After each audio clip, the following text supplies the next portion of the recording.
Hello friends, welcome to Spicy Minion channel. First எண்ணெய் ஊத்தியாச்சு. எண்ணெய் நல்லா சூடானதும் கடுகு, உளுந்து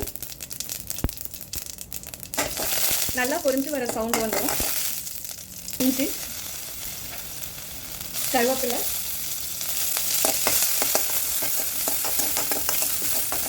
கொட்டையை ஆல்ரெடி நறுக்கி வச்சுருந்தேன். நான் இது பாயில் பண்ணல, இனி தான் பாயில் பண்ணோம். தனியாக ஊற்றிட்டு நான் ஜஸ்ட்டு தோலை மட்டும் ரிமூவ் பண்ணிட்டு இதில் போட்டு ஃபஸ்ட்டு வதக்கிடுறேன்.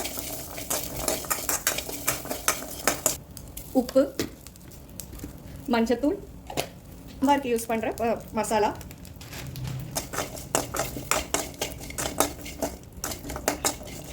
நல்லா வதக்கி விட்டுடலாம். இந்த இடத்துல வந்துட்டு நீங்கள் கரம் மசாலாவோ சாட் மசாலா கூட வந்துட்டு யூஸ் பண்ணலாம் ஃப்ளேவருக்கு. நான் யூஸ் பண்ணல எதுவும். இது வதக்கிறப்போ நம்மளுக்கு நல்லா வாசனை வரும். அப்போ அந்த சமயம் தண்ணி ஊற்றிடுங்க. க்ரீன் சில்லியோ ரெட் சில்லியோ எதுவுமே ஆட் பண்ணலை. எதனாலனா ஈவனாக வந்துட்டு சேராது அந்த காரம் இந்த பலாக்கொட்டையோட. அதனால தான் ஆட் பண்ணல. நம்ம வந்து மசாலா பவுடரில் வந்துட்டு அரைச்சி தான் ஆட் பண்ணியிருந்திருப்போம். அதனால் அந்த காரமே போதும். இதுக்கு தேவையான அளவுக்கு தண்ணி விட்டுட்டு இதை மூடி வச்சிடலாம்.